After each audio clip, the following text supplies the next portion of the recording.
Hey, good morning, good afternoon, good evening. How are y'all doing?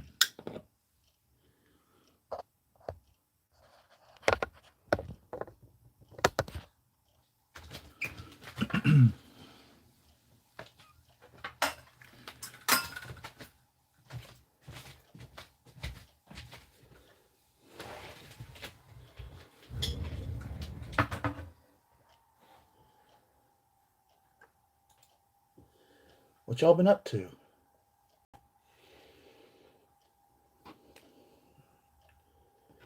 Been getting rain here, finally.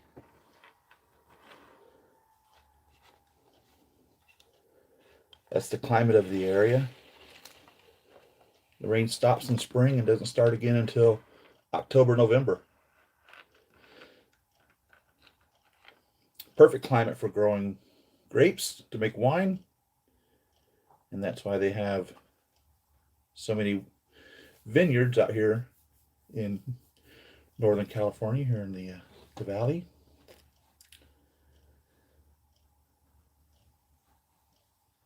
Toy Mafia, good morning. How you doing, man? Jake, what's going on?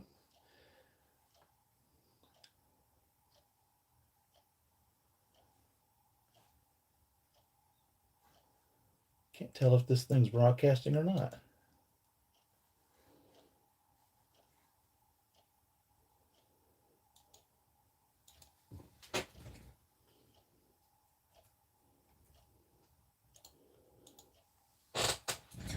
It says we're live over there, so I'm going to go with it. I got absolutely nothing coming in this week. Nothing came in to unbox. I have some Star Wars figures that I haven't unboxed yet that we could go through. Um, I can always, I want to put this joy together. I did get a box that we could unbox.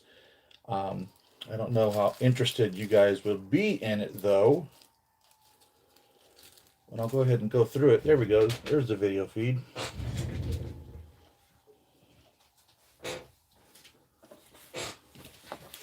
So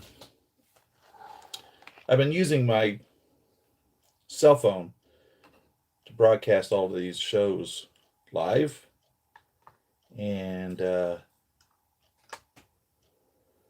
have a 4K video camera that I bought.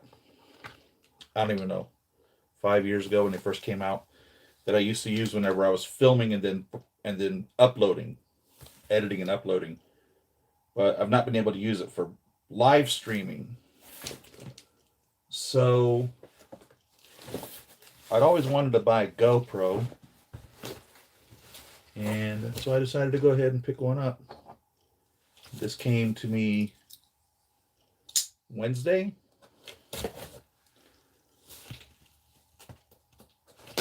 And I bought it also because I plan to be able to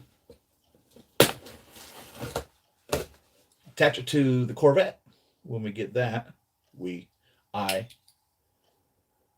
maybe, we. And evidently it does live streaming. So I'll be looking into seeing if this is going to be better than using my Samsung S20 Ultra Plus Pro, whatever it is, for broadcasting live, if that's how it works. So this is what I got from GoPro. And I ordered practically anything that they were selling from their website. I don't know if you guys are familiar with GoPro. Actually, okay, hold on. Let me back up. That's probably a stupid thing to say. I don't know if there's any of you guys that don't know what GoPro is. So, but I don't know how many of you guys already own one. And I've never owned one. And this is the Model 10 that I bought.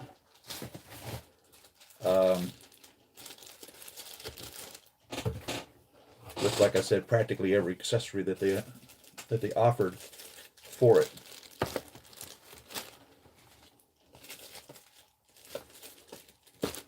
Sheesh, a lot of boxes. Holy cow.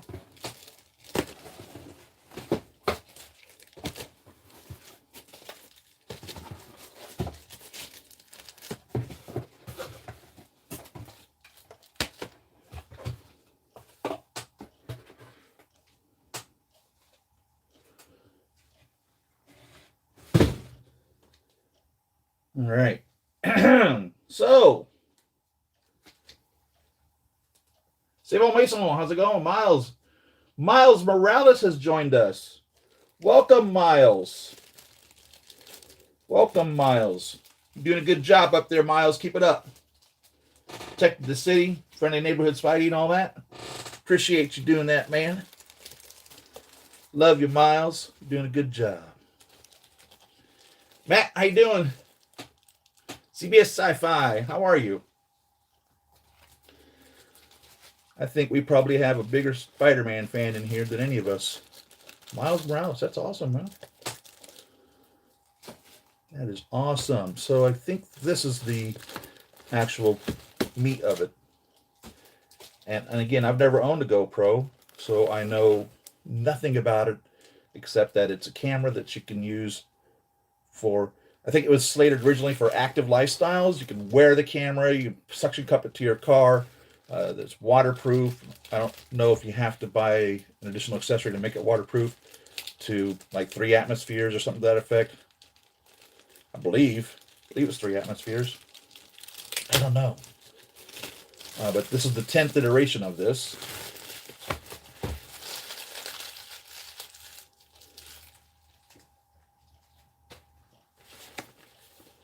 And let me know if this is boring you guys, then we'll switch over to unboxing a Star Wars figure and or changing Joy's clothes, putting her in this. I'm trying to figure out whether or not I want to actually fasten this one.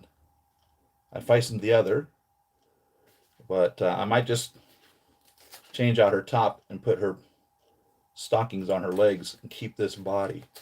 I don't know.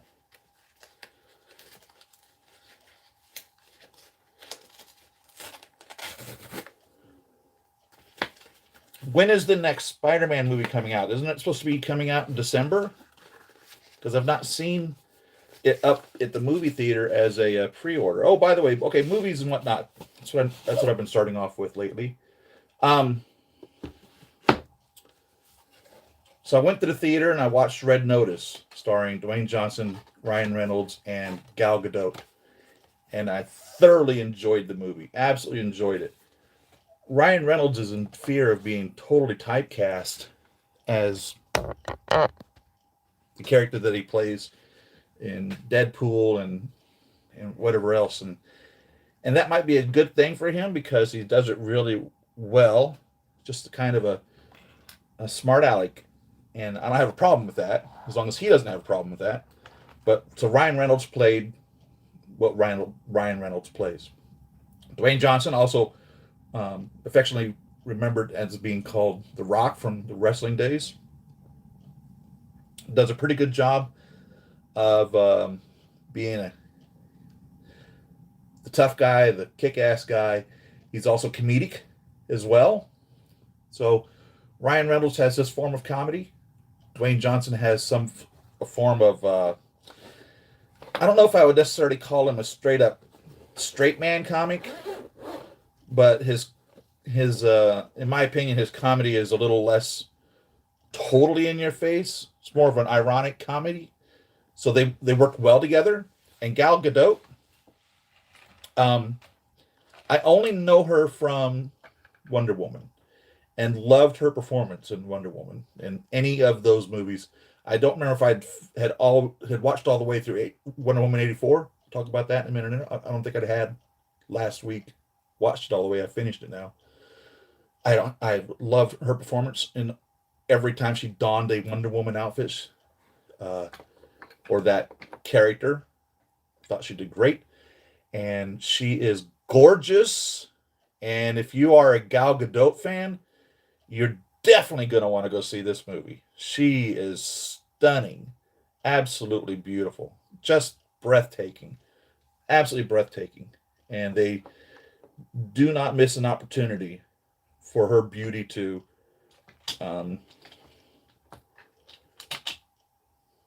come through. She's a good actress as well. I didn't find any time throughout the movie a moment where I thought, all right, this is just stupid.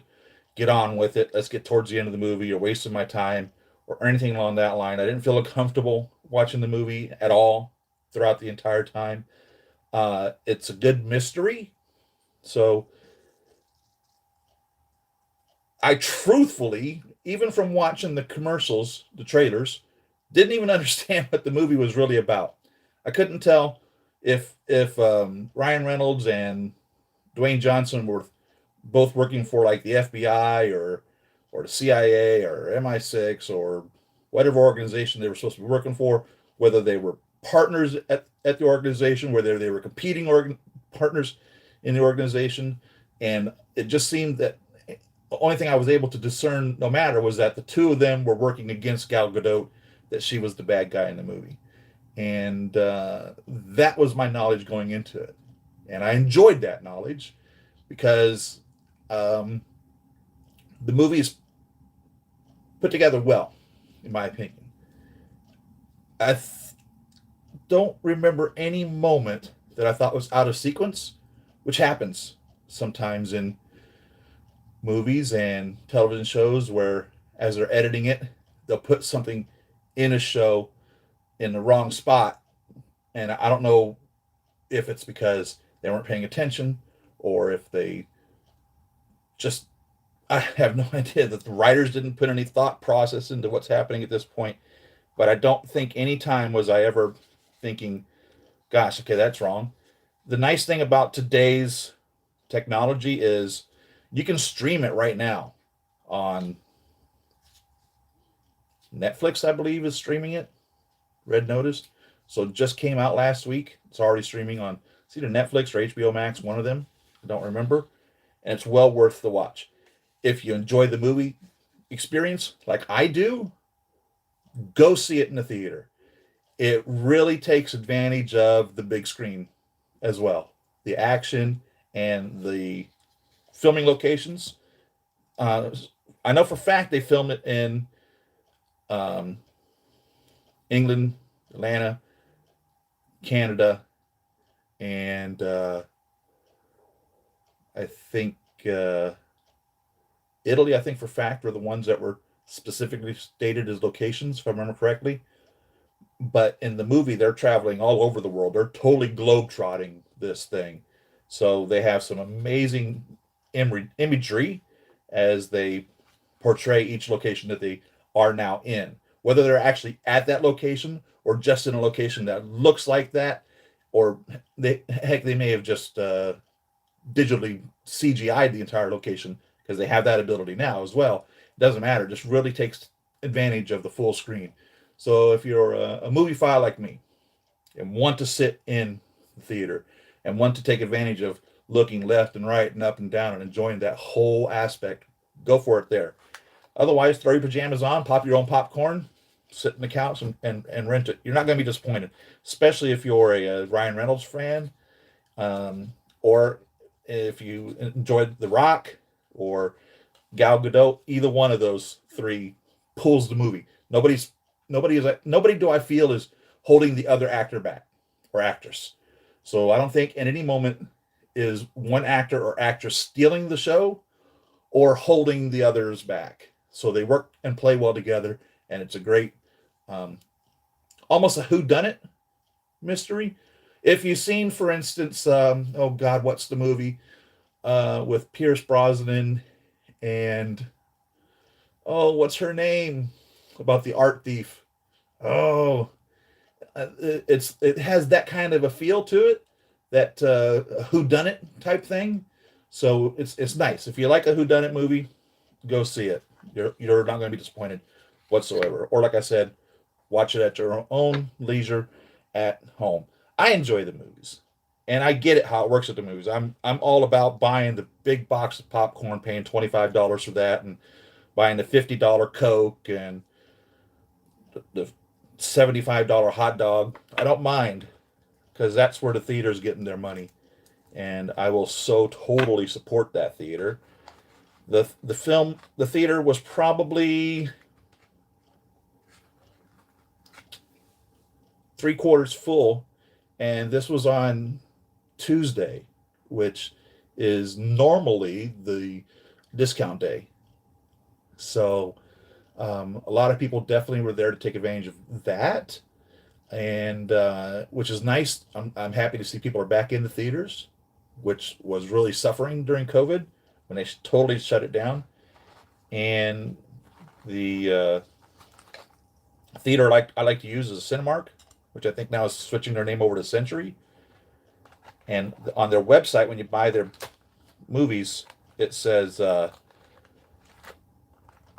masks are not required if you're vaccinated, but they follow the recommendations of your local CDC.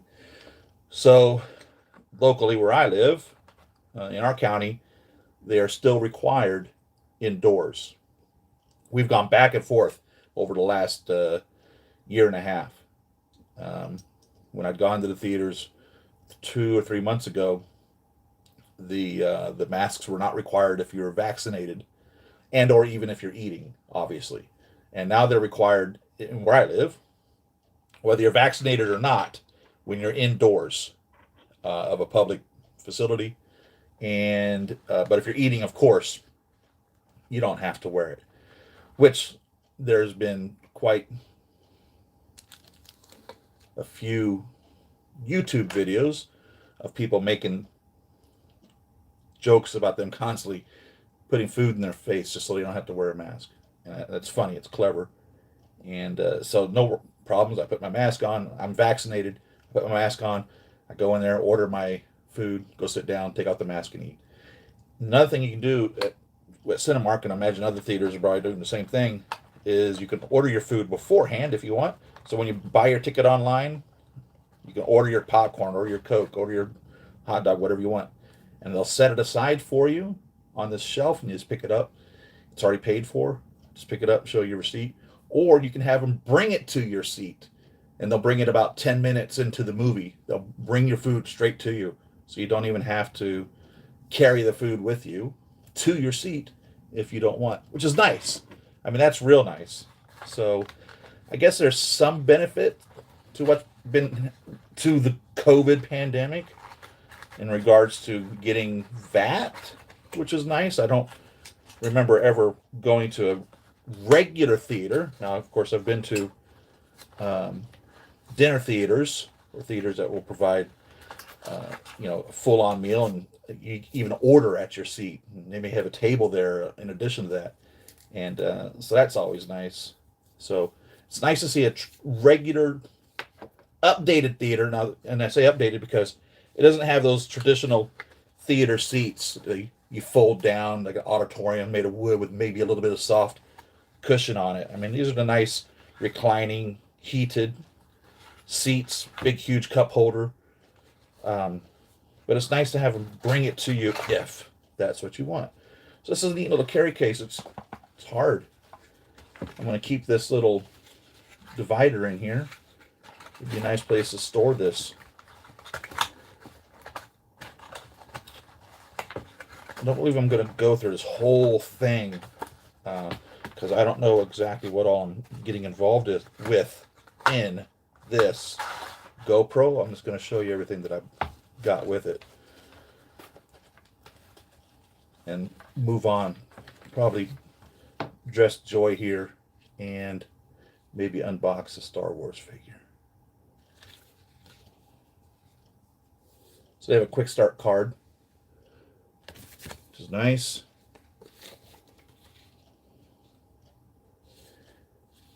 Product questions.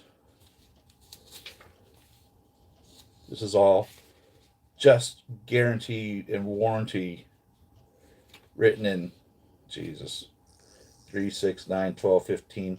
It's like probably 25 languages. So it's definitely for whatever you're comfortable with reading. Definitely not a real instruction manual. So I'm going to be doing some YouTubing to get an education. So here's the GoPro 10. I think I bought the extra lens that goes on it, if you've seen this or not.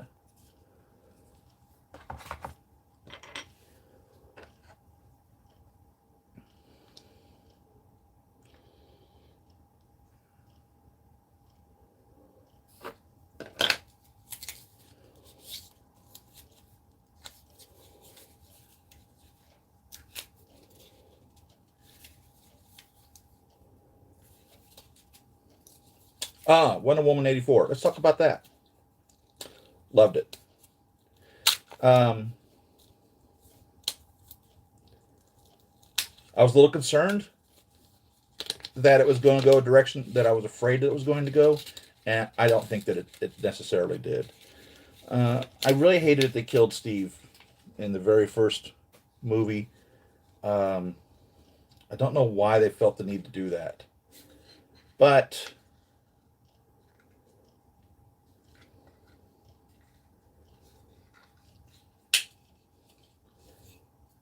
that's how they decided to make their Wonder Woman this time.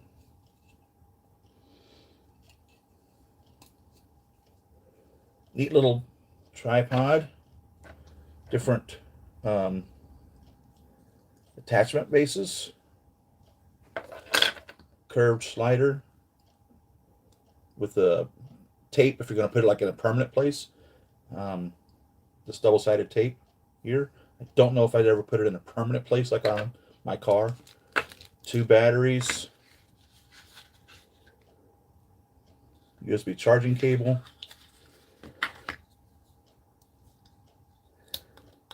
very strong clip here, very strong.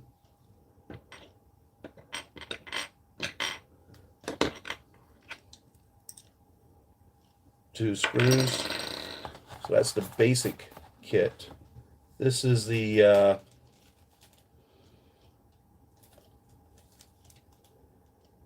Shorty mini extension pole. Did I buy 2 of these? I guess I did. So I bought this one. It came with it evidently, and I bought a second for whatever reason.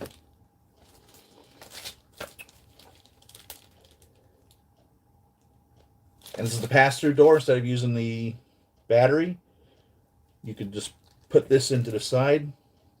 There where it goes to USB power it, should I decide to use this for filming Saturday broadcast, because evidently it does live streaming.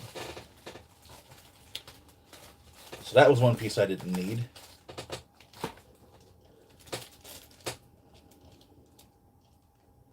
Media mod. So what does this come with?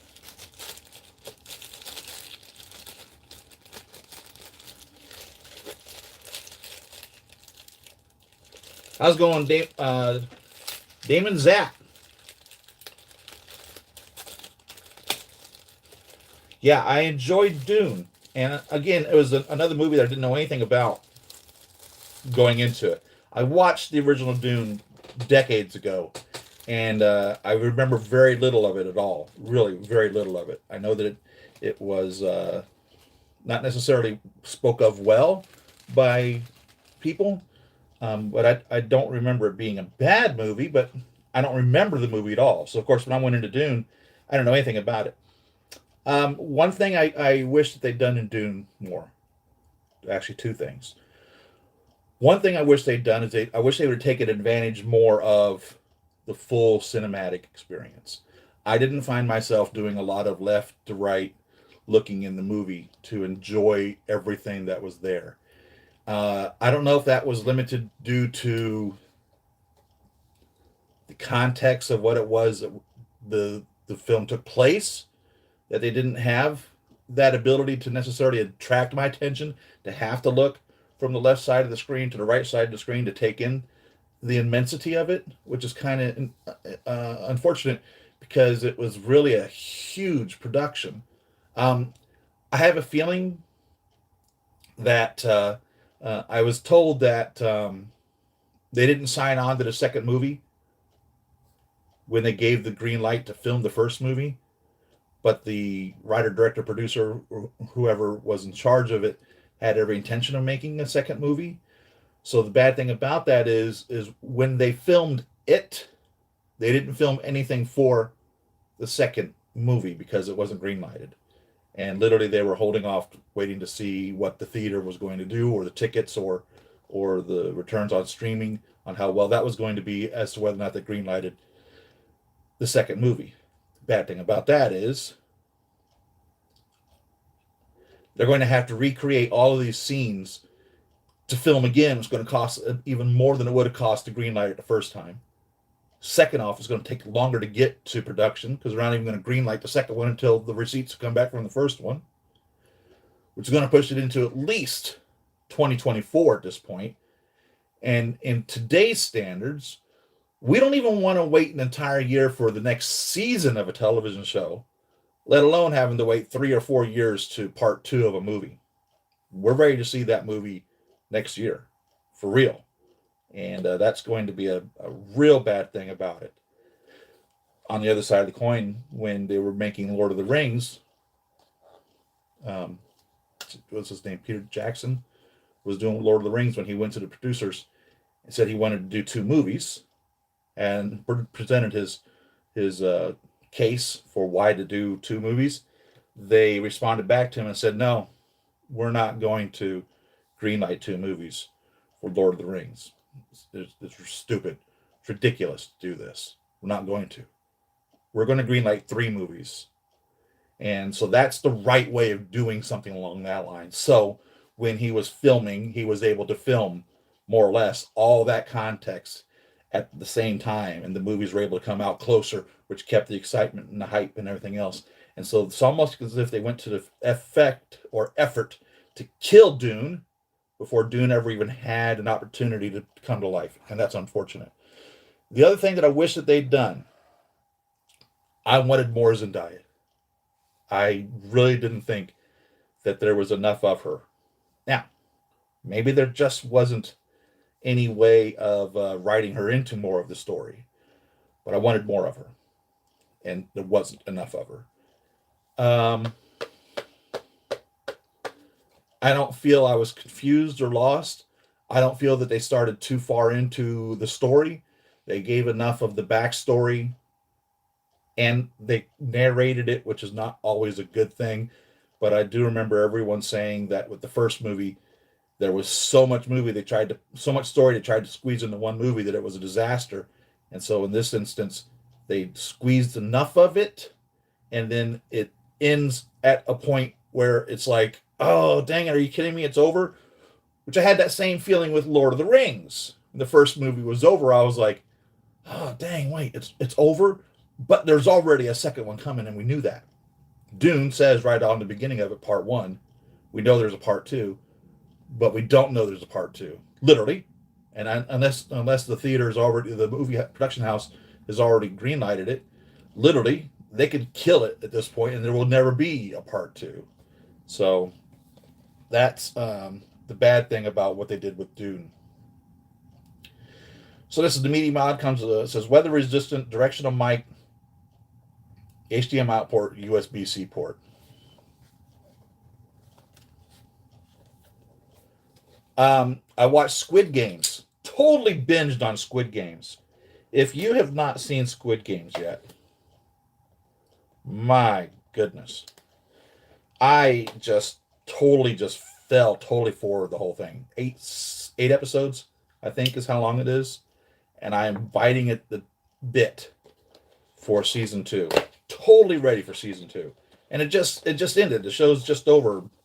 I don't know how long ago it actually came out. But it's done. There's not going to be anything for a year. And I am ready. I am so 100% ready for Squid Games. For real. All right, so this looks like maybe I bought some redundant pieces again.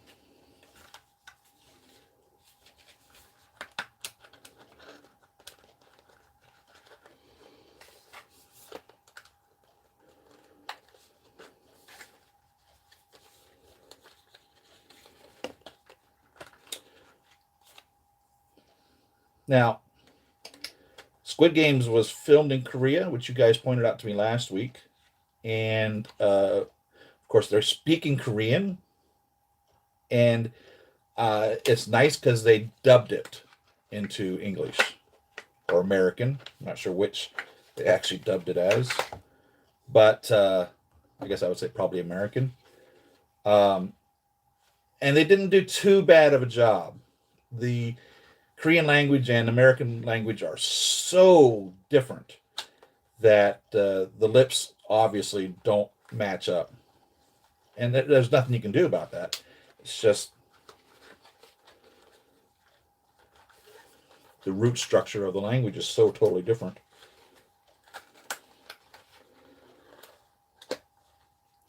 But I didn't necessarily think, gosh, I should have left it in Korean and let me read the subtitles. No, I was glad that they dubbed it. I don't know though then how much of the feeling of what was happening was transposed properly as they turned it into American, because a lot of times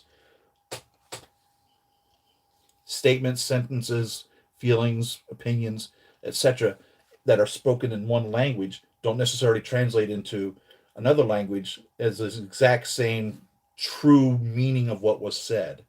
So those of you that are fortunate enough to speak multiple languages and or speak Korean or American might be able to know if there was any huge disparities, would that be the right word, and differences to that, if any meaning was lost by translating it to English. So get another one of these. This looks like exactly another one of these.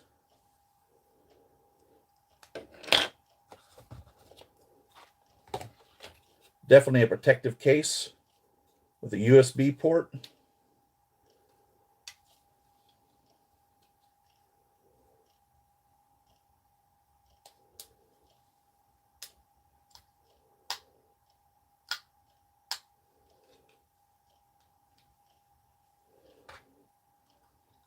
And a mic sock to go onto the microphone for this case. There's a shoe at the top for a light and a shoe at the side for a mic, or either or anything. Looks like the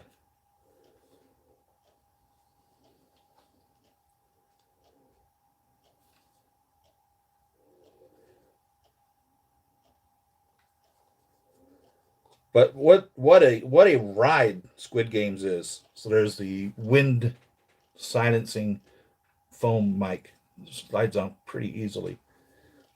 What a ride Squid Games is. My goodness.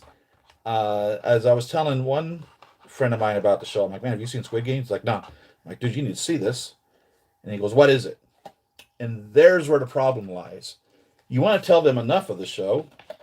They know what it is they're about to fall into or be enticed to watch, but not so much as to ruin the show. So I pretty much tell what's in the first trailer, which is people are enticed to play Squid Games because they're financially strapped and are invited to play the game for a huge prize jackpot.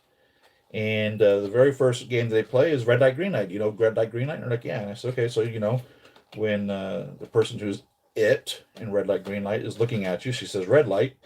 And that's how the game starts. And then she turns around and says green light. And then you run to try to get to her while she's not, or he is not looking at you. And then as soon as they turn around and say red light, you freeze. And if you see you moving, you're out of the game. Well, in Squid Games, they kill you and you're dead. My friend says, so they're killing people? And I said, yeah. And it's on TV? I said, yeah, it's called Squid Games. He goes, they're really killing people in real life?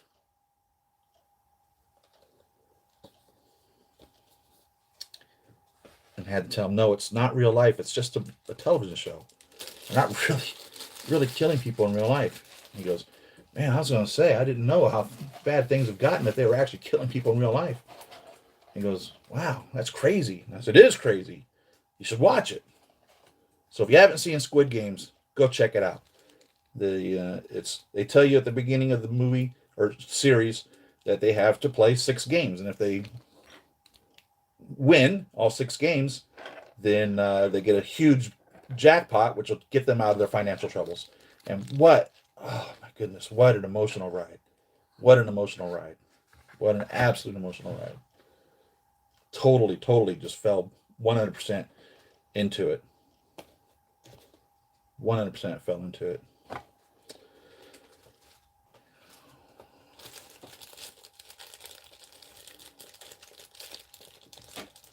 Willie Woodson, how's it going, man? I'm going through a GoPro that I bought. Bought it for two reasons. One, because it says that it does live streaming. So I'm hoping that I can use this and it'll give me a nice high quality image over that. I don't know. I've been using my Samsung phones since doing the Saturday live broadcasts. And this is an S20, Galaxy S20 Ultra Plus, something or other.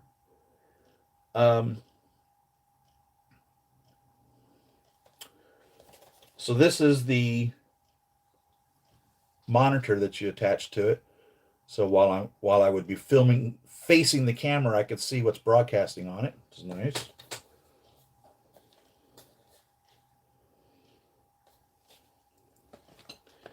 Currently, what I use is a mirror to see what's coming across. I can see the little live up in the top corner, which reassures me that we're on live, and then I'm watching it over here on my laptop also.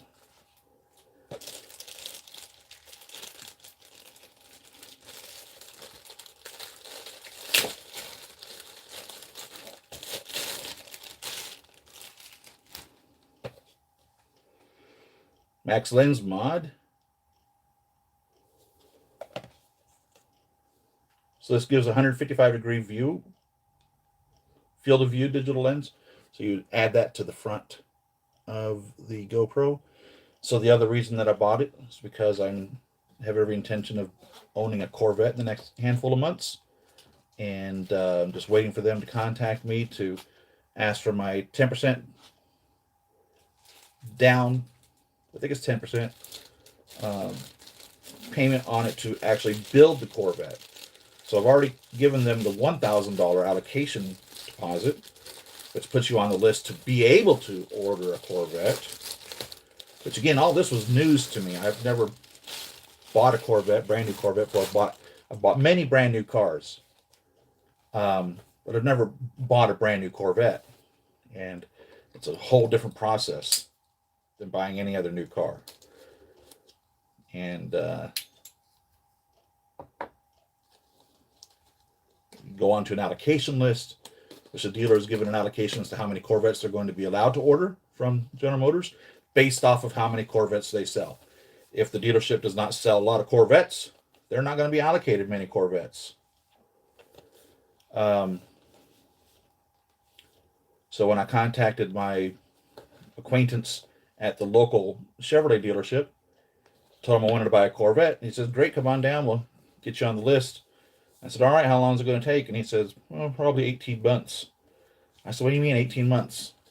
He says, you'll get your Corvette probably in about 18 months. And I'm like, are you absolutely kidding me? He's like, no. And so I didn't like that answer.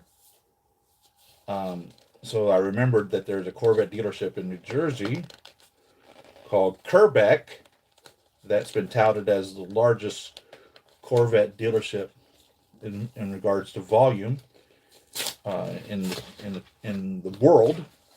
So obviously, since allocation is based off of sales, I decided to contact them, and this was in May.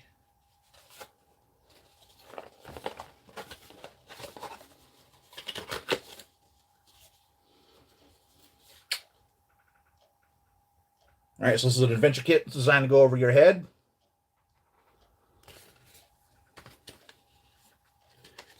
Here's also come with a tripod, and it looks like they showed you can attach it to a ball cap. So that's another neat little thing, because I know that I've made videos before where I'm filming something that I'm doing with my hands, changing a battery out or repairing an Iron Man piece, and I'm literally trying to hold the camera and do this, or put the camera on a tripod and try to film down. I think it'd be nice to be able to have it on possibly my head in order to do that filming. So that's why I got this. So anyhow, I contacted Kerbeck in May and asked them how long it would take, because my local Chevrolet dealership told me 18 months. He laughed. He says, no, it won't be 18 months. And I was like, oh no, what's it really going to be? He says, you'll probably get your Corvette at Christmas. I'm like, this year? He goes, yeah. I was like, cool. Put me on the list. There's been some problems, obviously, and that's what always changes everything. And with however many Corvettes have been rolling off of the factory assembly line, so it's looking like possibly December I'll be ordering my Corvette. Maybe January, at the latest February. And from the moment you order your Corvette, then production starts on it if they're making that Corvette. So what that means is if you order something that's totally unusual, you're probably not going to get it built right immediately. The more common you order your car, the more in line with what everyone else is ordering, the quicker it's going to be built. So I'm not planning on ordering one that's outside of the ordinary, so another one of these. So I'm hoping at the absolute latest, April, so that would be 11 months from the time I gave them my $1,000 deposit, I'll be driving my Corvette. That's my hope. Could be sooner. So they contact me in December, and they gave me a number to tell me where I am on the list, and that number doesn't change. Right now, I think they're at the 4,000s for this year of allocations, and that's what number you are on the list. Now, your number stays the same. That's who you are. You're assigned that number. But if, for instance, last week when Z06s were on allocation, and Tuesday was when you could actually put your name on that list to purchase a 2023 Z06 Corvette 50th anniversary or 75th anniversary, no, 70th anniversary Z06 Corvette. Some people will have canceled their place on waiting for the 2022 Corvettes and decide to only get the 2023. This is a clip, I guess, to go on to the ball cap, or something to that effect, maybe onto a shirt or a jacket or something if you want to do that with it. That's what this is for.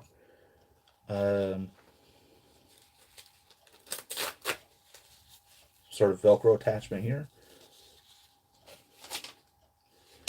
Lifetime warranty.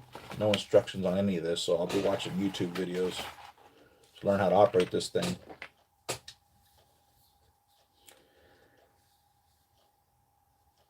I think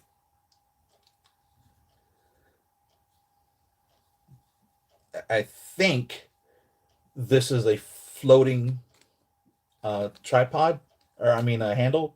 I don't remember if this is an actual floating handle or not. It's soft and squishy.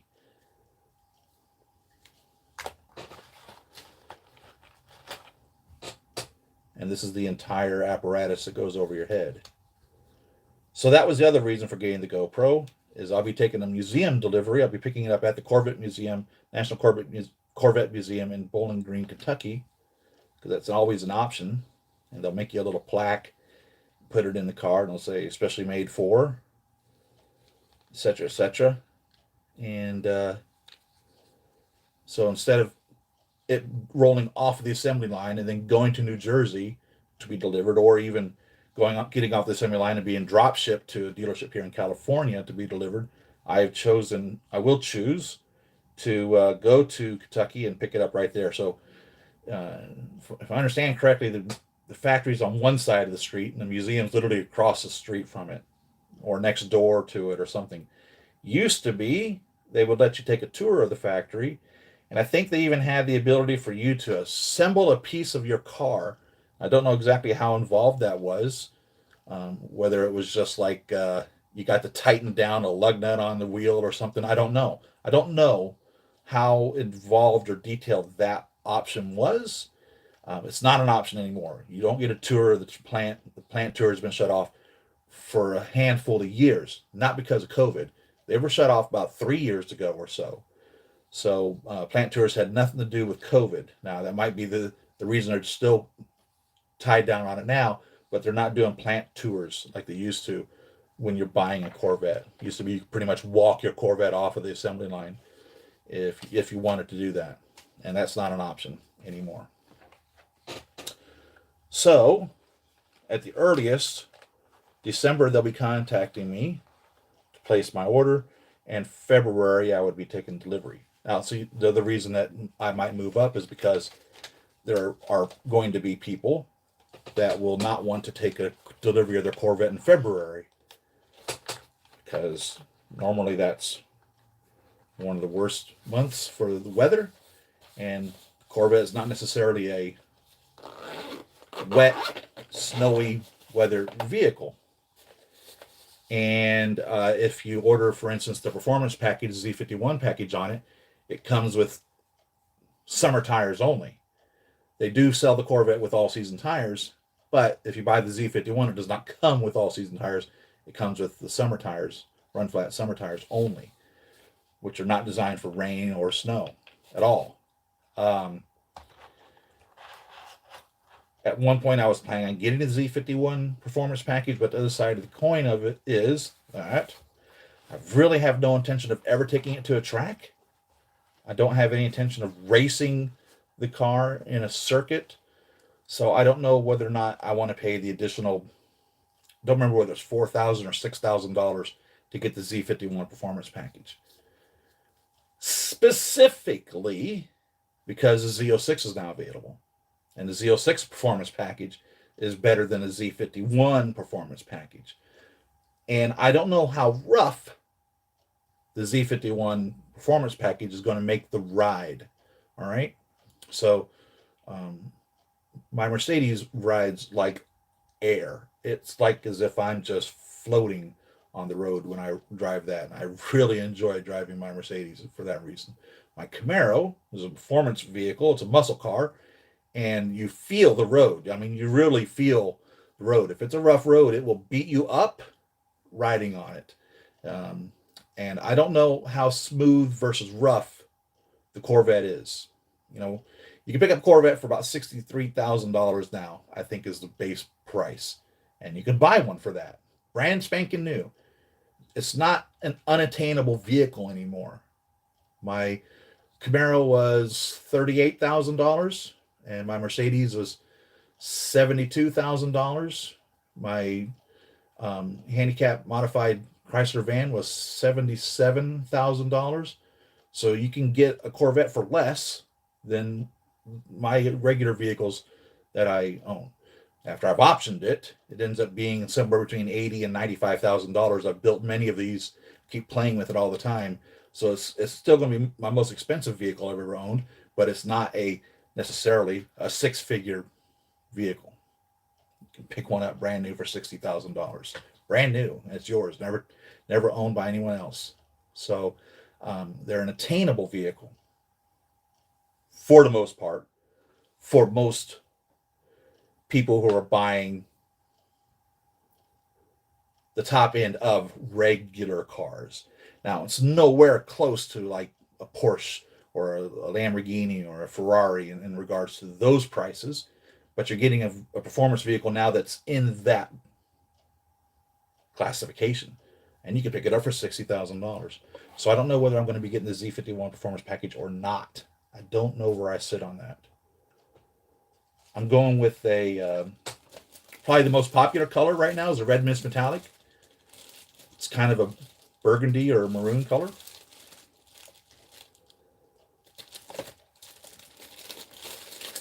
With the natural interior, I think, is what I'm going to go with, which is a tan or leather look. I've also thought about going with the black interior, but I think I want to go with the natural. So that's my intention. This is a light.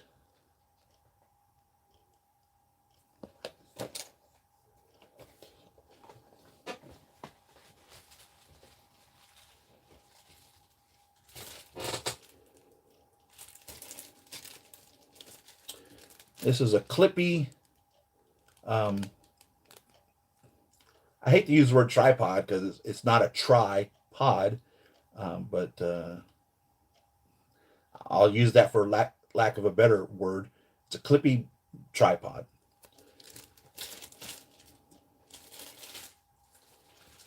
The last two boxes are, and I'm probably going to put this aside and get on to something else.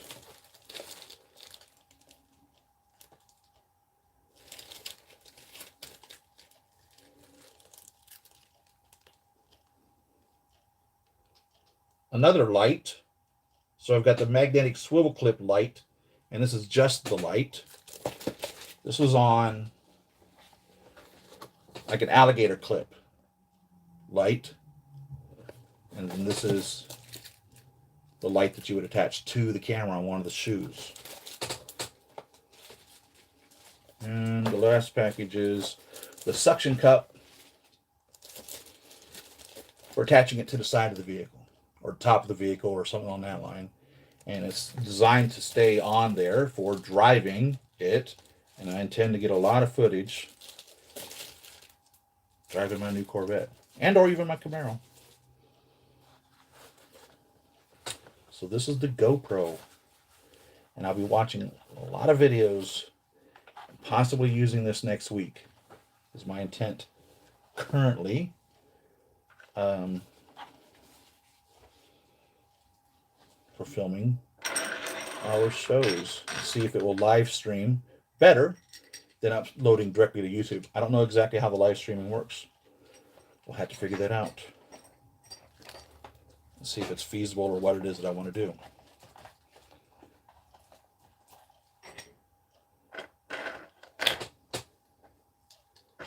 So Squid Games is good. Watch Squid Games if you enjoy that type of a show.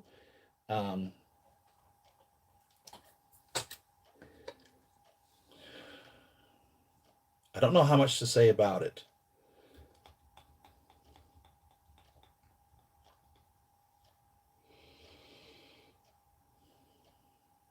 In regards to my opinion of how it ended or how the show flowed. I'll say I wasn't disappointed, and I enjoyed how it ended, and I look forward to the next season. I'll say that. I'm now watching The Umbrella Academy. I don't know how old this show is. My wife had started watching it, so while I was watching Squid Games, it asked, "Do you want to continue watching The Umbrella Academy?" And I'm like, I didn't know she was watching this. So I've started watching that. And that's been a little difficult to swallow. I guess it's based off of a comic book series as well. And it's not a bad show.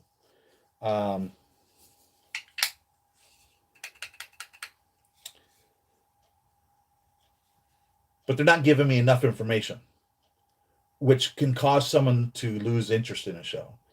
I've not fallen in love with any of the characters. I really don't give a damn about any of the characters at this point. I am intrigued enough to continue watching it. I think I'm on episode 4 is where I'll be starting next. I think I've watched the first 3 episodes. So I'm 3 hours into it, and I've not fallen in love with anyone.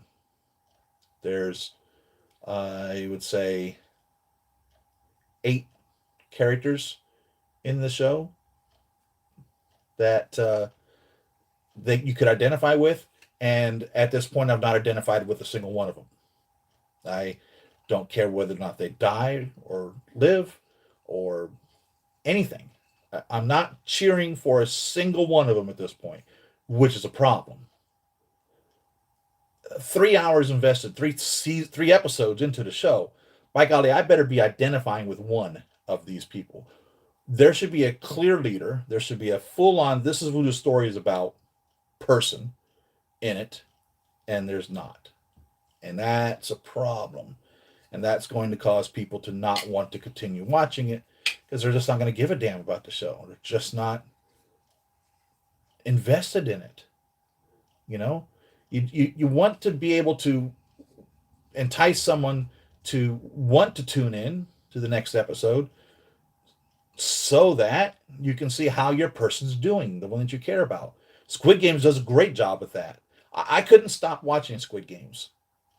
I mean, literally, when one episode would end, I'm ready for the next one.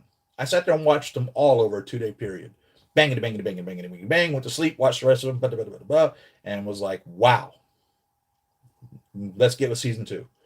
And on this one, like I said, I'm starting the 4th episode now, and there's no one that I'm truly invested in. Just sad. It's real sad. That's a series or a program that has lost its direction. So I don't even know who I'm supposed to be following. I think there is a character that they're kind of trying to make the lead, but he came into it too late, and his explanation was sloppy at the best, and he's not a very likable character. He's almost someone that you kind of don't want to like. And I'm talking about Umbrella Academy here. So that's a problem. You know, if this is their main character, they really have done a pretty poor job presenting him to me and making me want to watch the show. It's not happening. So I'm going to continue watching it, and hoping it's going to get better. But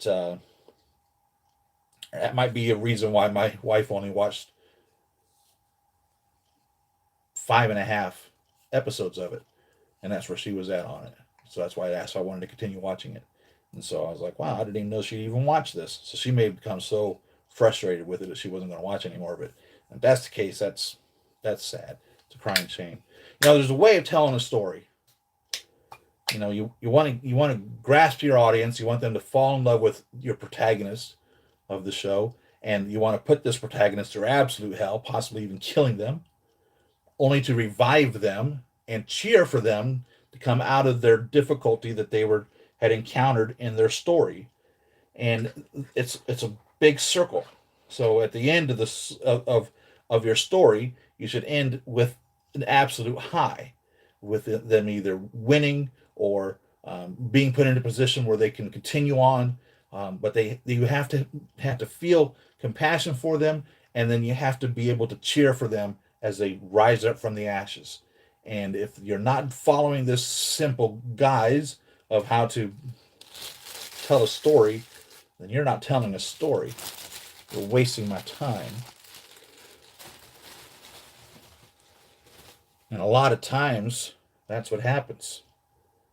Another problem I have, speaking of problems with movies or shows, is when they remake a show and they decide they're going to totally remake it, changing how the storyline went or the characters were portrayed, or what everyone agrees that this is how the story should be going, because they want to put their stamp on it.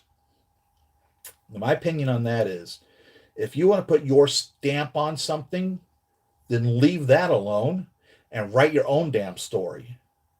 Okay? If you want to, for instance, make a Star Wars movie, but you want to change Luke Skywalker, you need to not make a Star Wars movie about Luke Skywalker. If you want to make a Star Wars movie and you have an idea of how your character should be, Star Wars happened a long time ago in a galaxy far, far away. Use your creativity and make your own damn character. The universe is there. The story has been created. Here's the guidelines for everything that you can do in order to make this world. And even that's not solid. A lot of gray fuzziness on the outside of it. Prove that you're worth making a movie or writing a story, and make your own damn character and have us fall in love with them. If you have to take somebody else's character and redo them, then you didn't create anything. You didn't do shit. If you have to change something to put your stamp on it, to make it yours, because you're going to remake it, then you really don't know what the hell you're doing, and you're offering nothing to us. Period. So that's my problem with that. What is the next DC movie I'm supposed to be watching after watching Wonder Woman 84? Do you guys have any idea? Somewhere in there is the new Suicide Squad. I know that. What is the next one I'm supposed to be watching?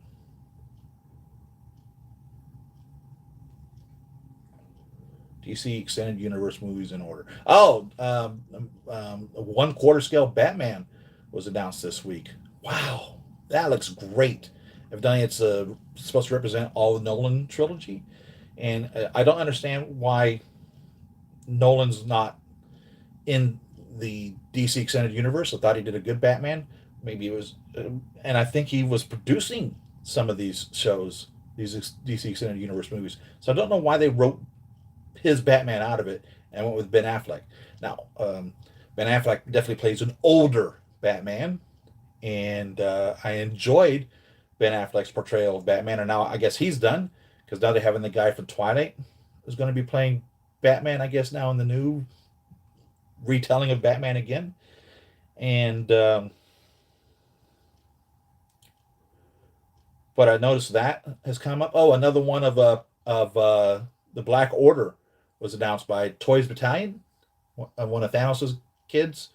I don't remember what his name is, uh, but so there was the wizard, the female, the guy with the hooded robe, and then the big guy. So the wizard and the female have been announced, and this is Toy Battalion is making the one guy that wears the hood, and I've not seen the one that's like the size of Hulk yet. So that one is announced also this week. I went ahead and dropped my money on that. The Batman looks amazing if you're a quarter scale collector. Let's see.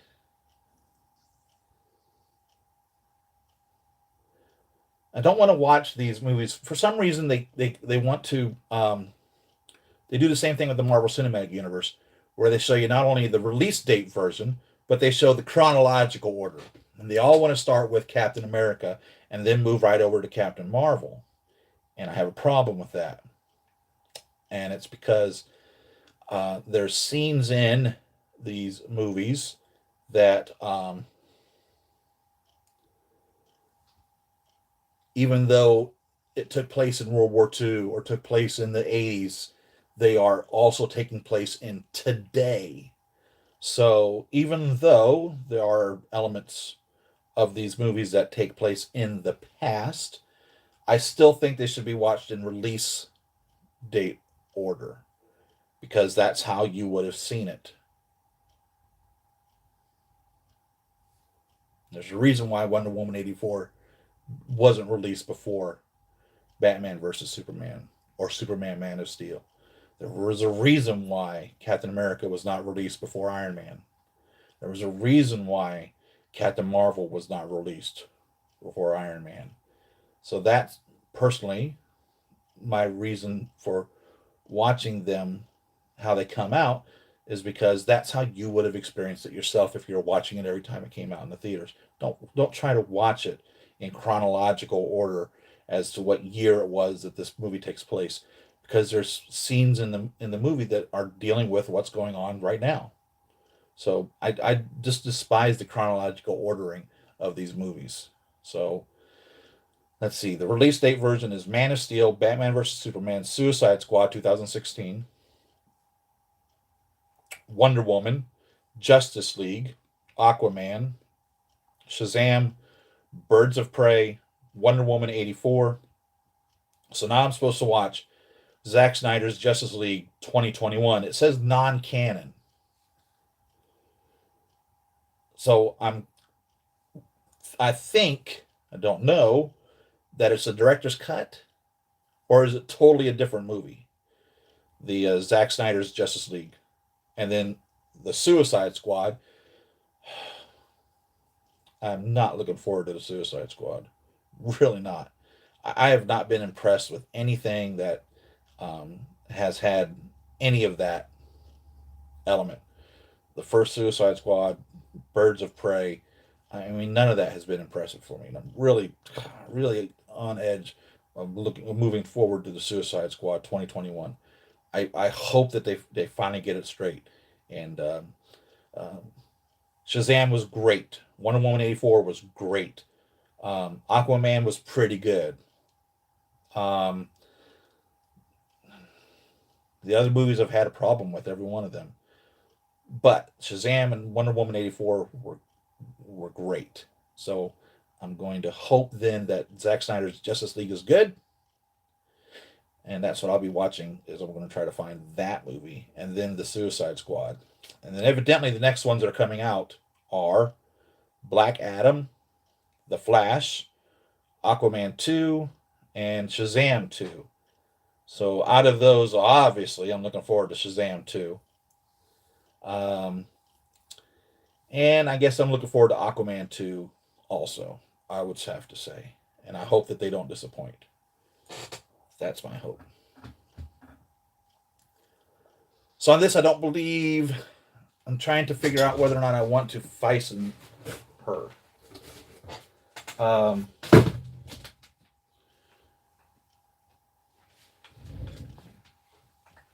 me show you the other ones.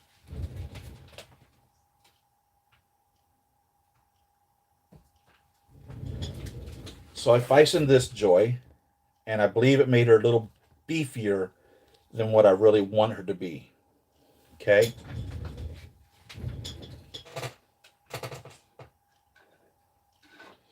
And I use the term Faison to mean any seamless figure, be it Jal Doll or whomever happens to be producing a seamless figure. I Faisoned this one, which is a Jal Doll, and she has the smaller breasts. So I'm thinking I'm probably going to use this figure for this one, because I don't necessarily care for the size of her breasts here. I think they're just too big, and she's just too beefy. So I believe that this is closer to her size, or I'm just going to leave this alone and go with just redoing this body, but the body that they give you doesn't match necessarily the head color, and that's kind of a problem.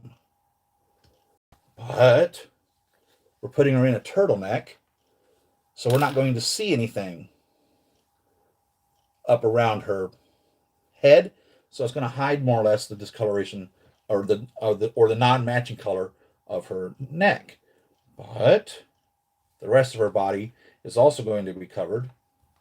So this goes up to her mid-thigh, I'd say. The leggings do. So we're not necessarily showing that much skin, but I think this is a closer match of her body. So I believe I'm going to go with this and just do that and have this Joy in her yellow and white, and I may end up then changing over to this as well and going that route. I don't like the size of her head in the first place. It just made it, her head is just really small, and it just seems to be a little out of proportion. It's not so bad with this figure.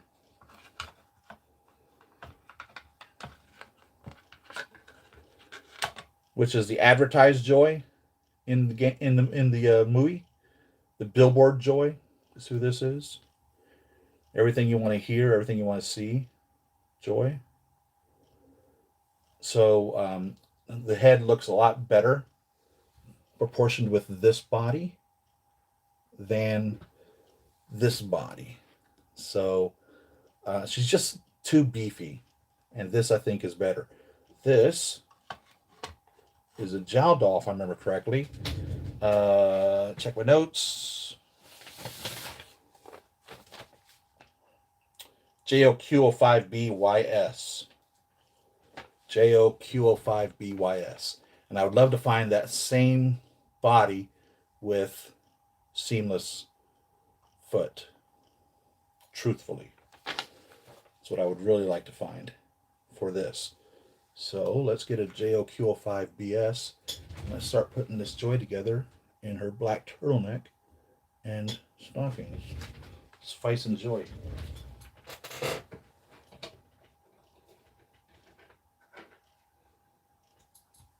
And again, I use the term Fison. Fison doesn't use that term anymore. They call themselves TV League. I've been calling them Fison from the beginning, and I just can't get out of that. I'm not being disrespectful. If they want to be called TV League, they can be called TV League. But using the term Fison, I think, explains what it is you're doing. If I'm saying I'm going to Fison a figure, I think you know exactly what I'm talking about. And if you don't, now I think I've explained it to you. So let's find a JOQ05. JOQ10, 09, 05. BS.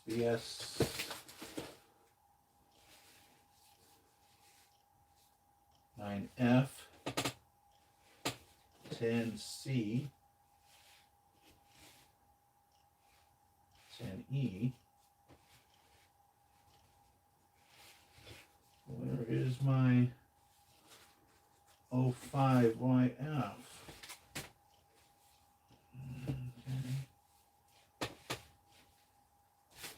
Yes, all this BS is Y's. Y is over here.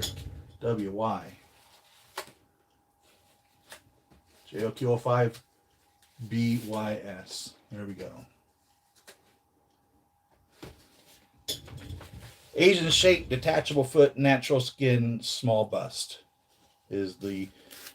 I call it Jiao. I don't know if that's the proper way of saying the word or not. That's what I call it. This is what that other one was. That's what we're going to put her on. This, I believe, is a Fison, a TV League figure, if I remember correctly. Actually, it is a TV League figure. It is the PHMB 2019 S35A. So this is the S35A figure on this Joy. And we're going to be doing the JOQ05BYS on that one. Let's put her over here.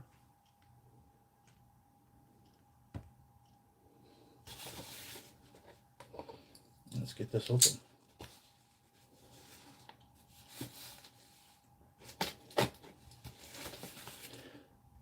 I've got emails that figures are coming. And there's a lot of figures coming. They just haven't arrived yet. So that's why, I mean, what can I do?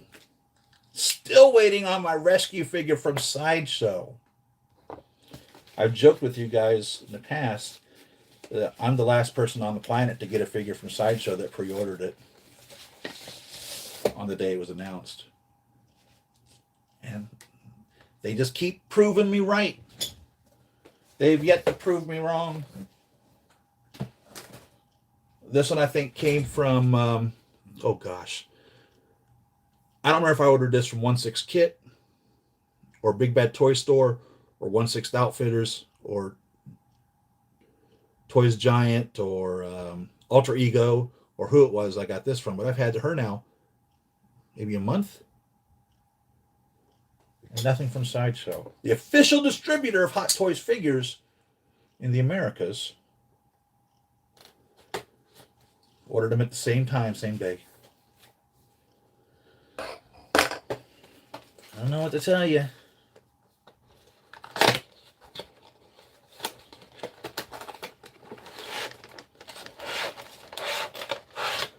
Last person on the planet to get a Sideshow figure. Delivered from Sideshow. And I live in the same state.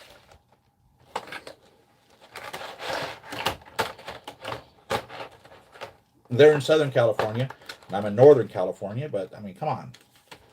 Come on, man.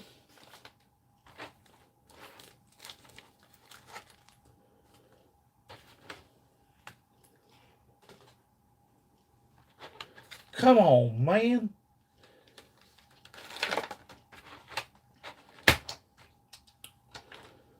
This is everything that comes with a Jowl doll, if you've not seen it before. All those extra hands with painted fingernails, a waist grabber and a crotch grabber, an articulated posing stand, and a base. So this has changed over the years. Jowl has now offered all of this, which is nice. And you get a little bikini for her. On interchangeable feet, you get the high foot and a foot which has no toes on it, designed to go into boots that don't have any feet in them or pegs in them, so you can have pegs in it. There's no toes on that, so it'll slide into there. And you get alternate head pegs to screw into the body to fit other heads on your Jowl doll. So Jowl definitely does a good job on producing variances for your kit bashing needs, which is nice. And Jowl doll has about 1, 2, 3, 4, 5, 6, 7, 8 colored skins compared to TB League's 2 colored skins for the most part. TB League does offer other skins on other special edition figures. For instance, Lady Death is a TB League figure, and that body is totally white.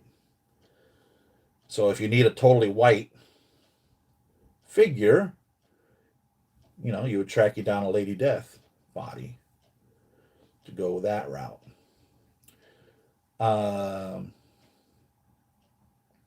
And Jowl doll has 3 different size breasts. TB League has 2. So they have a really small, a medium, and a really big. And then TB League is kind of in between all of that. So there's lots of variations that you can use to differentiate which figure might be best for your kit bashing needs. A couple of Stormtroopers are also announced. And I've been trying to stay away from Star Wars figures, because when I do, as soon as I get sucked into Star Wars, man, I tell you, I'm going to buy all 300 figures or whatever they've ever made. And I'm literally sitting on the cusp of that. I am so close to jumping on the Star Wars bandwagon and just ordering all of them that it's very difficult for me to stay away from that. I mean, I think there's like 200 Stormtroopers just in themselves.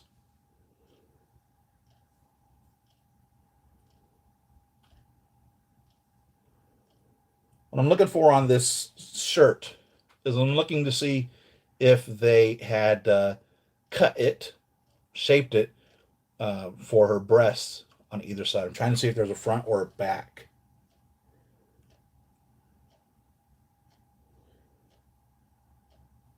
So I'm looking at the seams, seeing if one seam has more, one side or one panel of it has more material than the other. And then, of course, logic would dictate that the side with more material would be the front of this figure.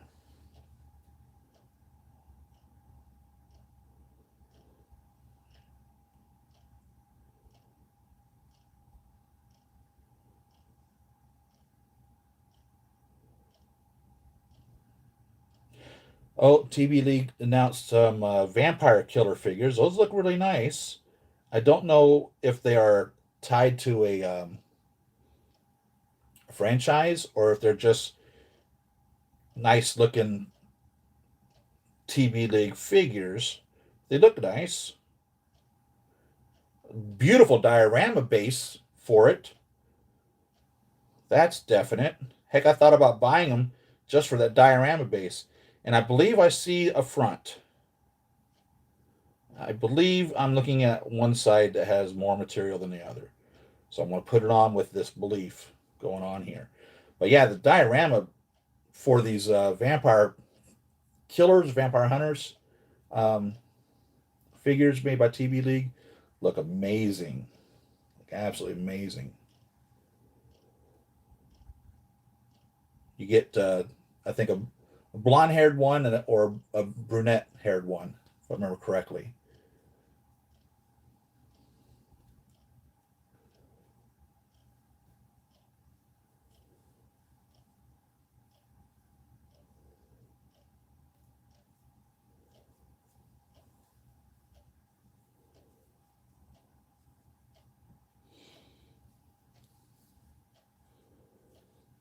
What I'm really hoping that Jaldal makes this specific figure in an 09F. So um, that is their seamless designation. That's what I'm really hoping. So Jaldal will make a Q09F YS figure. Or let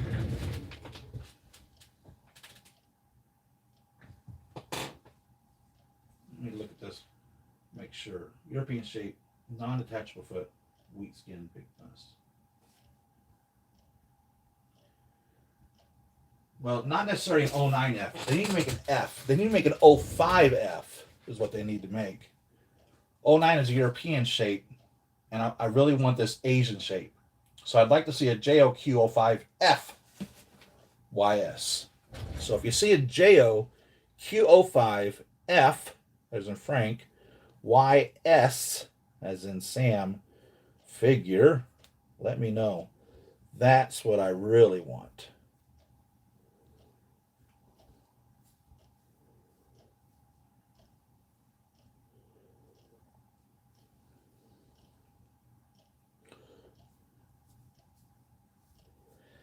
I'll probably also watch Red Notice again. I'm going to watch it on the TV screen this time.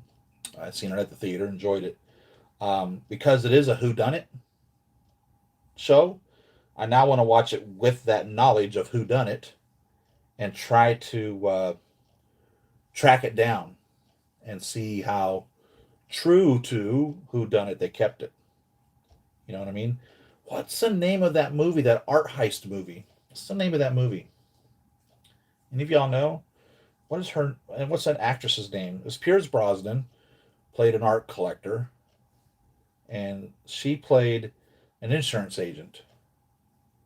And it was a whodunit. What's her name? Beautiful actress. Stunningly beautiful actress. Like Gal Gadot. Stunningly beautiful.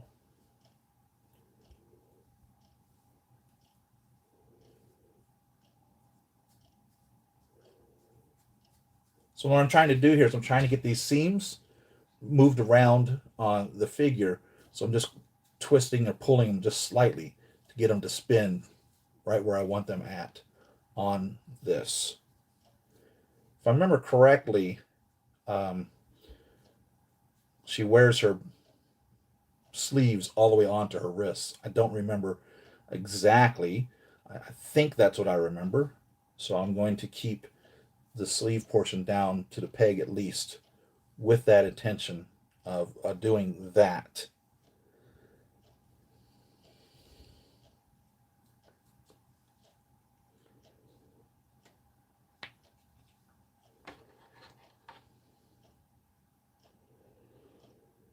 The hands made by Jowl don't necessarily 100% accurately match the skin, but I think they match the skin better than the hands on this. Let's have a look.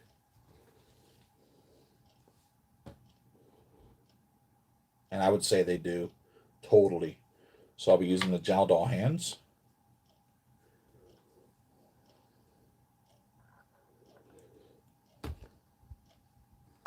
We've taken her apart here in a few minutes. Let's pop these feet off so we can get these stockings on her. What's the name of that movie? And that actress. What is her name? It was a remake of a movie, so it wasn't the first time that this movie had been made. So it was an updated story, but the same movie for the most part of the first time it was out. What the hell is the name of that movie? Am I not telling you guys enough information?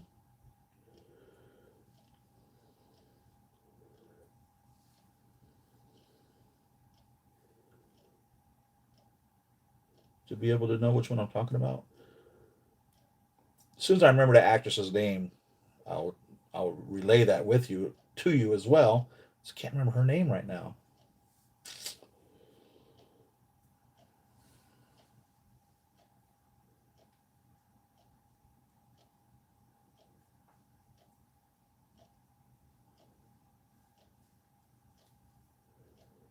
Also, if you want to see another good movie, James Bond is a great movie.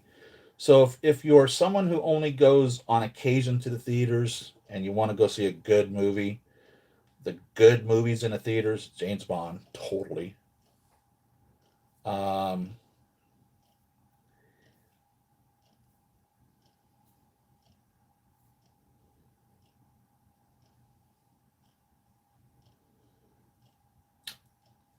James Bond. I really can't think of another movie I feel uh, is so much better in the theater than James Bond. That's my opinion.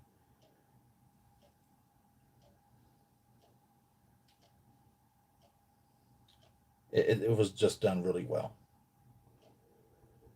Any of the other movies, I don't think you're going to miss out on that much seeing it at home.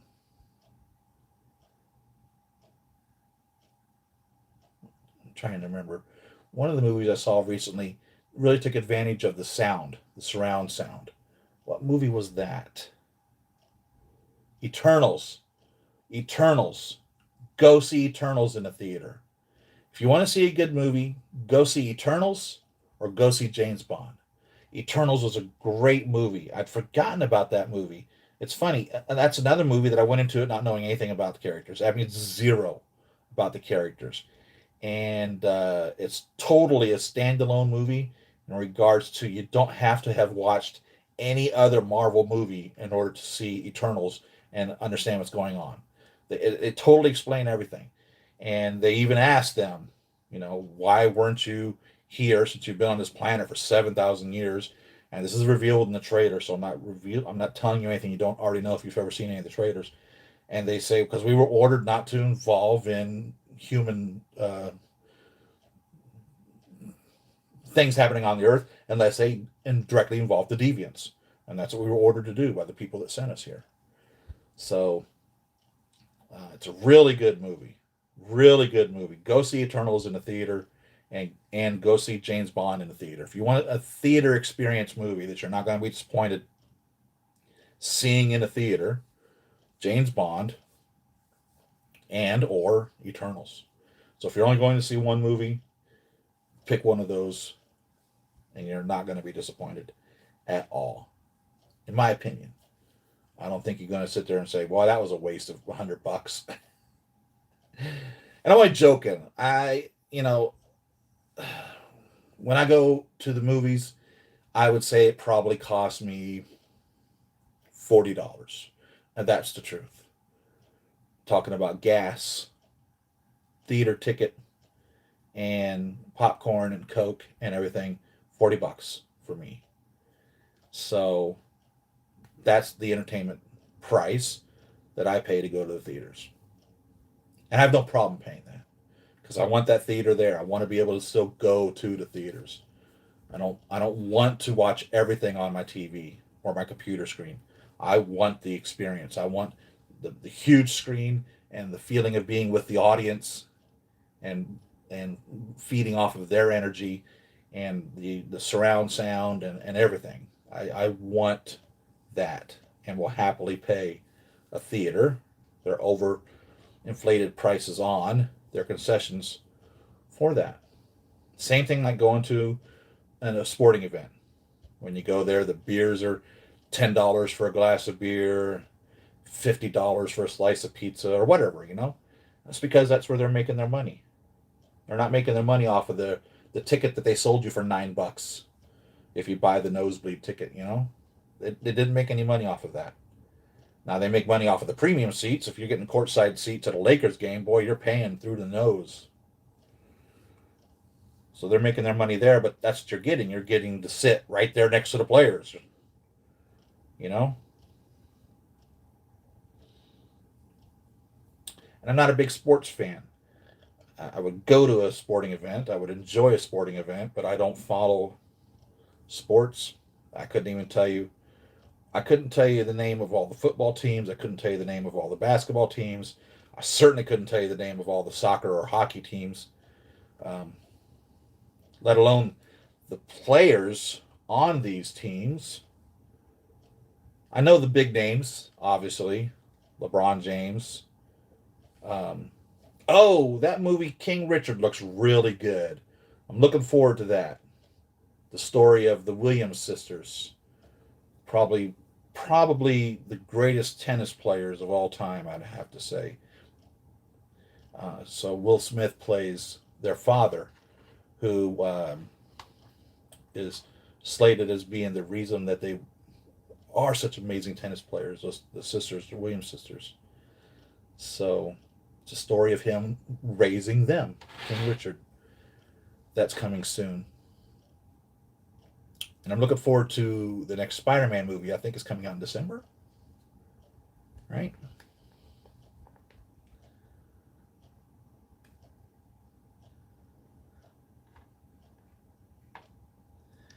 You're correct about Joyce G. Suicide Squad 2 tonight for me. Not seen it yet. So you're talking about the Zack Snyder Suicide Squad, or are you talking about the Suicide Squad that just was in the theaters a handful of months ago? I'm assuming you're talking about the new Suicide Squad, right?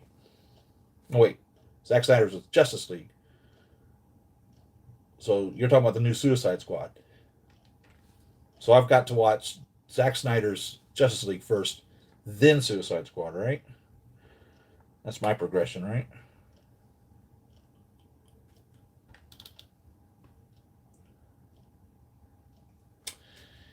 Can't wait to see the new Bond. It's a good movie, Damon. It's a really good movie. I've not followed the Bond franchise as closely as I should have. Okay. So I was a little caught off guard as to where the story was. If you're a Bond fan, I think you'll be very pleased. If you're not, if you've not followed every Bond like I haven't, I don't think you're going to be lost. I don't think you're going to say, "What the hell's going on here? I don't remember any of this." Um, because they do a good enough job explaining the show to you as it unfolds.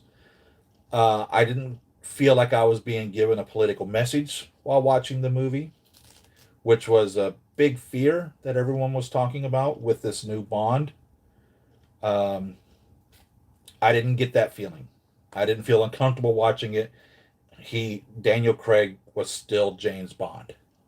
You know what I mean? He was still what Ian Fleming created. They haven't politically corrected James Bond yet. So uh, it's an enjoyable movie. It's action packed, and it's just got a lot going on.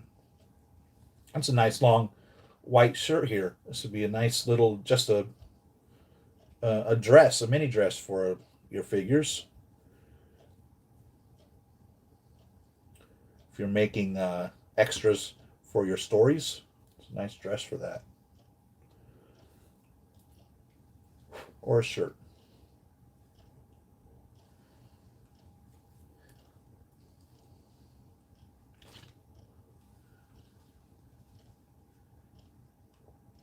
James Gunn's The New Suicide Squad is epic. That's nice to hear, Damon. Thank you for that. That really puts a lot of fear that I have going into this, because I have hated every.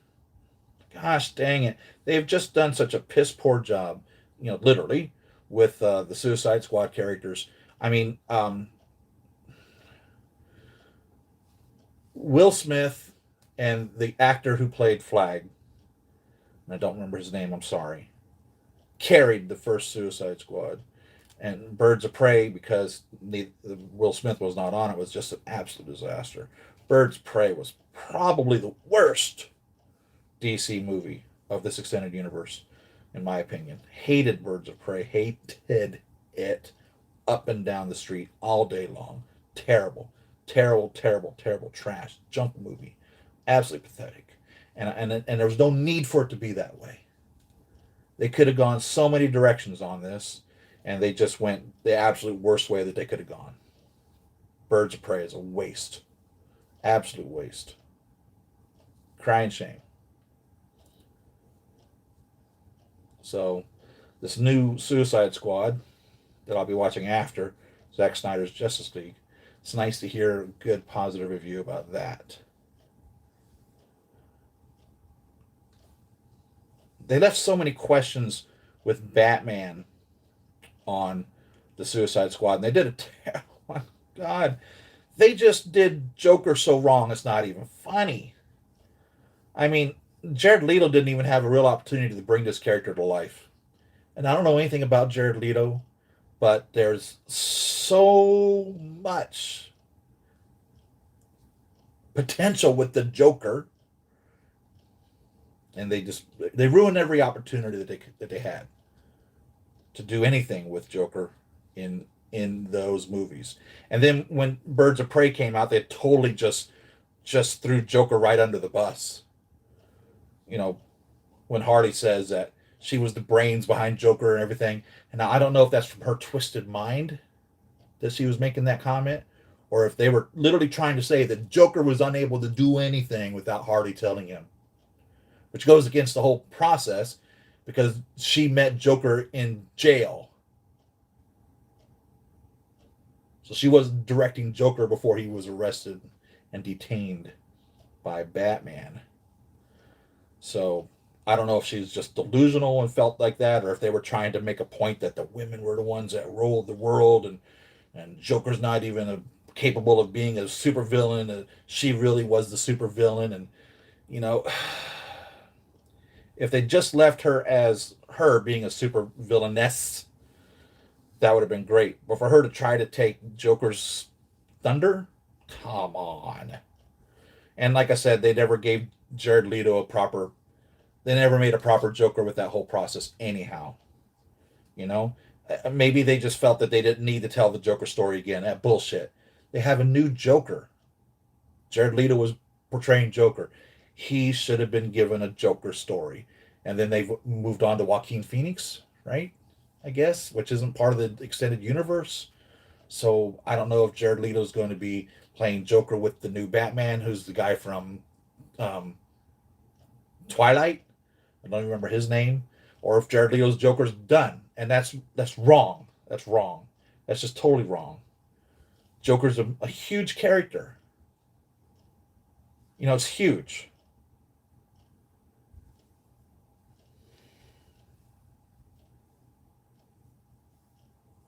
He's the anti-Batman. The arch nemesis. You know what I mean? He's the kryptonite of the Batman story. If you don't have Joker in a Batman story somewhere, you don't have a Batman story. For real. He should be just as important as Batman. And they totally ruined that.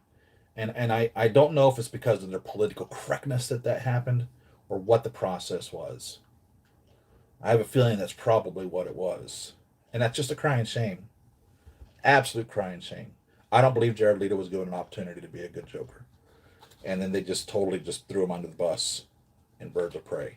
Hated that. Hated it. Hated that. So, I don't know if he gets to redeem himself in Suicide Squad 2, if he's even in Suicide Squad 2. I hope he is, and I hope he just rips them all a new one. For real.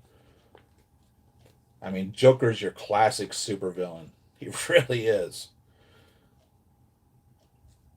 Joker's the anti-Batman. Joker's as bad a guy as Batman is good. Batman's not a good guy. Batman's not a superhero. All right? Batman is Batman, and that's probably the best way to explain Batman. Batman is his own thing. He's a crime fighter, and he has his own code of ethics that he lives off of. And it's different than any other person. He's almost an anti-hero, Batman is. I don't think Batman truthfully has a problem with killing somebody if he feels it's necessary. I don't know of an instance of him killing anybody directly. But I don't think, depending on what story you're going with, Batman created the Joker by letting him die, more or less. Not holding the grip, not keeping him out of harm's way. And that's an anti-hero. That's somebody who's a good guy, but only as long as it fits their agenda or their code of ethics. Punisher is an anti-hero. Hell, for that matter, Daredevil's an anti-hero. Deadpool's an anti-hero. So these are guys that don't follow the same code of ethics that Superman and Spider-Man follow down. Spider-Man will do all that he possibly humanly can do to protect your life. No matter how bad of a person you are, Spider-Man will go out of his way, no ifs, ands, or buts, to save you from dire consequences. You could have killed everybody in his family, and he will still do his best to take you to justice. That's his code of ethics. Superman, pretty much the same thing. You know, that's the school of thought that they travel on. Batman, no. He almost plays cop, prosecutor, jury, and judge. He's almost that bad. Now, Daredevil, of course, is going after the people who've already skirted the rule of law and got off it, got away clean, more or less. He's writing what in his mind is wrong. He's going to fix what is wrong. Punisher, same type of a thing. In Punisher's mind, the letter of the law or the people that he's after have the law has decided not to pursue them. So he's going to punish them, and that's his code of ethics. So Joker, I don't even know if I would say that he has a code at all, to tell you the truth. Joker's almost a bit of a mayhem character. You know what I mean?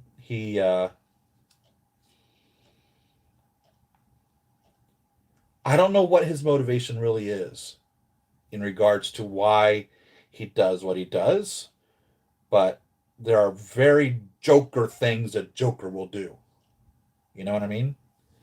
And he's a very defined character by many actors who have portrayed him, and I just really hate that they didn't give Jared Leto, in my opinion, an opportunity to bring Joker to life. And then in Birds of Prey, they pretty much just threw him right under the bus, said he wasn't smart enough or whatever to do all the things that he did. That just really pissed me off. That just totally pissed me off. That's bull.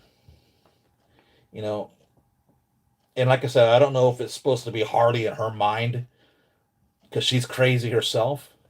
And granted, she's a super intelligent person.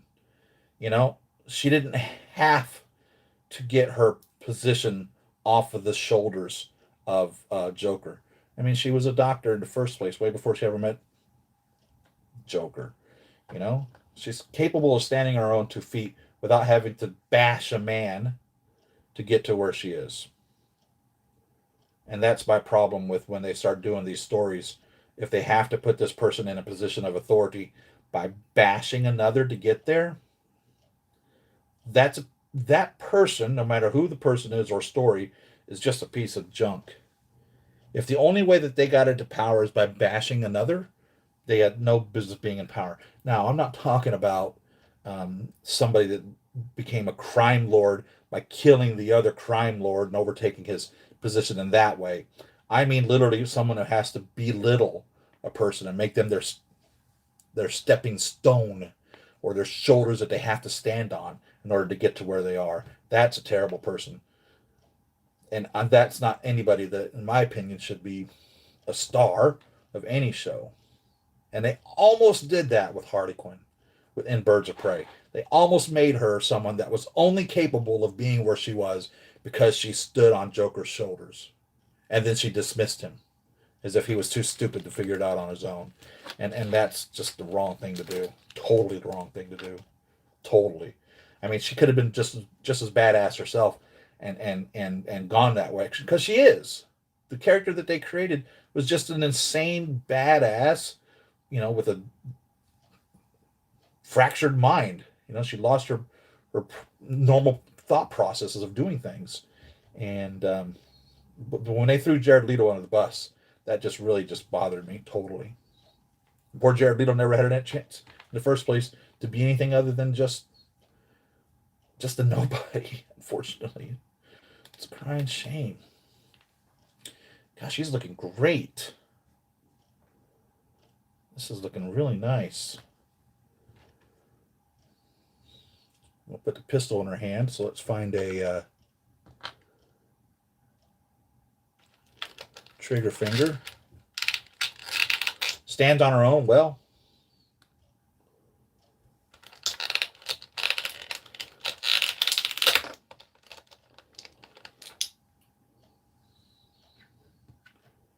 We have a right hand trigger finger. Fingernail polish on them. Most all the Jowl Doll figures come with fingernail polish on them. I don't know of many or any, really, that don't. This is kind of a pink. I haven't paid attention to whether or not they're different colors. I have, let's see, do I have the box here readily available? Which one's this? This is Thor, so that's the box of teas.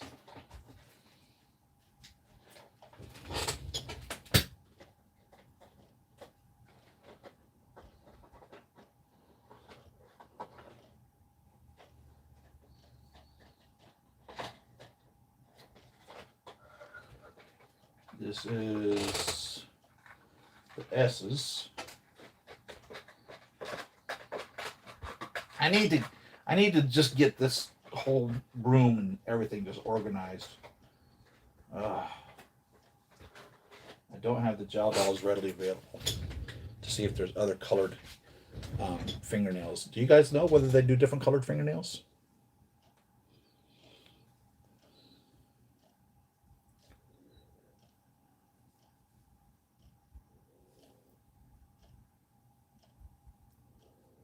This is looking really nice. I'm really liking this a lot more.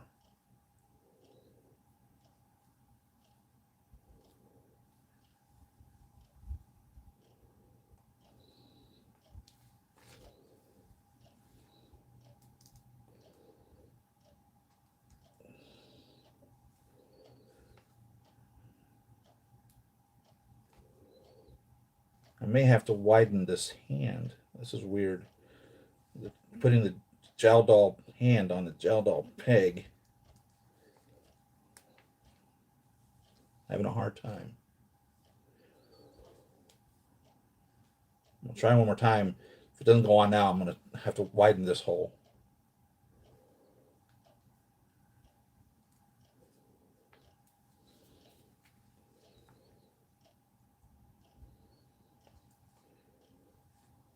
One more time.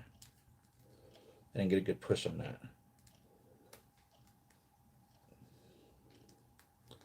Nope, not getting it on there.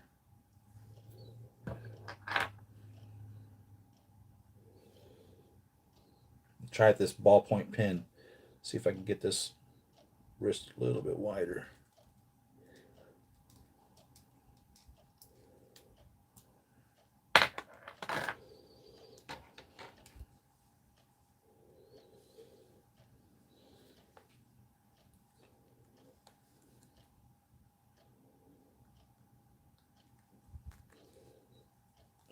There we go. And just pull her sleeves down up to her, over her wrist.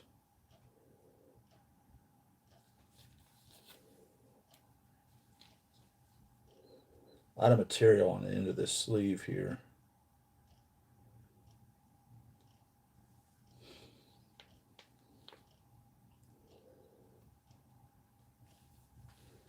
She's looking good. I'm liking this. And what do we do for her left hand? So we have these 2 fingers, cigarette holding, pointing, whatever you want to call them, hand. We have those. We have another trigger finger. We have a balled up fist not for holding anything. And we have a holding hand for holding something. And then we have just the relaxed hand that came on the figure in the first place, the Jowl doll figure. So I'm going to put the relaxed hand on there.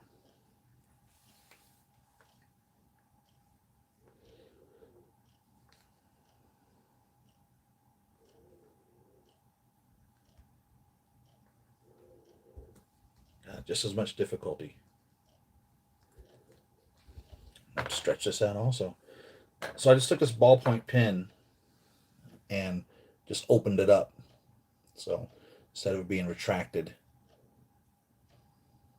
I just opened it up, and I'm just shoving this in here to widen that out.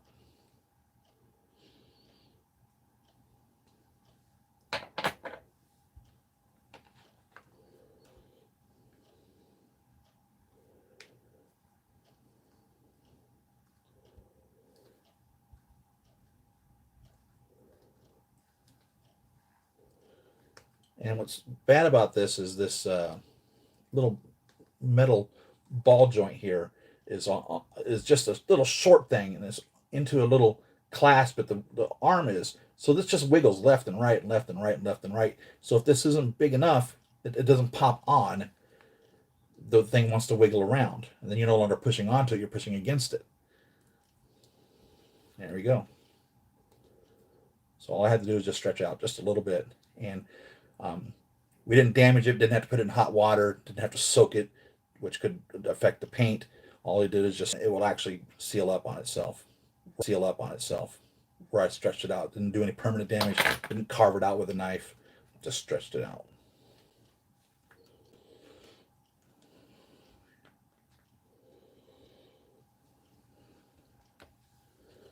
Now let's compare Jowl doll Joy with TB League Joy.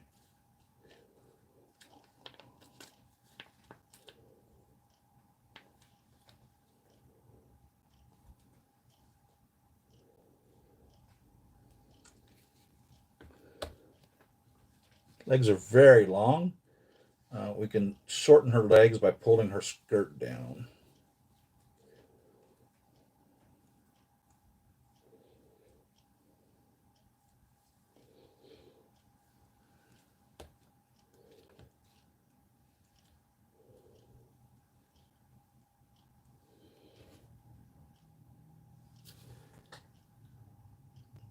From this side, I'm liking the Jowl doll better. Let's see what her front looks like. Yeah, she's just too beefy as a TB League.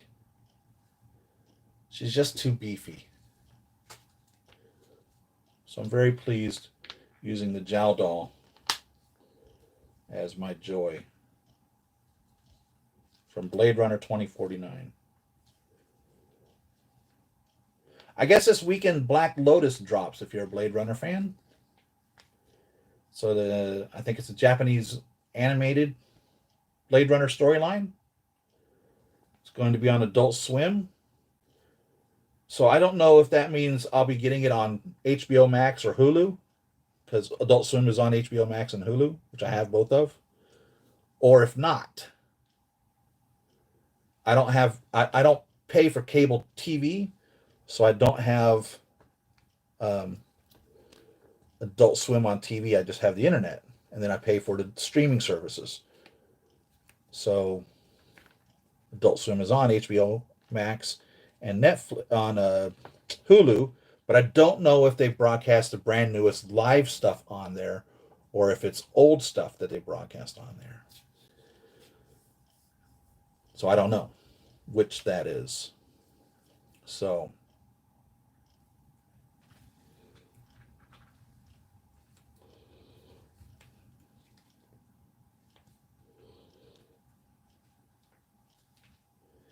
I'm pleased with this over this also.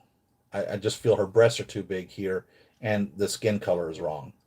So I definitely feel if you bought this, you're going to want to switch it out to this jowl doll, 100%. That's my opinion of that. It is nice that this came with a seamless knee, and this would be a great and a seamless elbow, and this would be a great extra in your story if you need.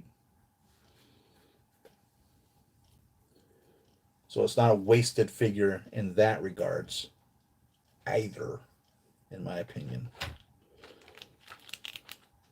And wow, time is up. Time absolutely flew by perfectly.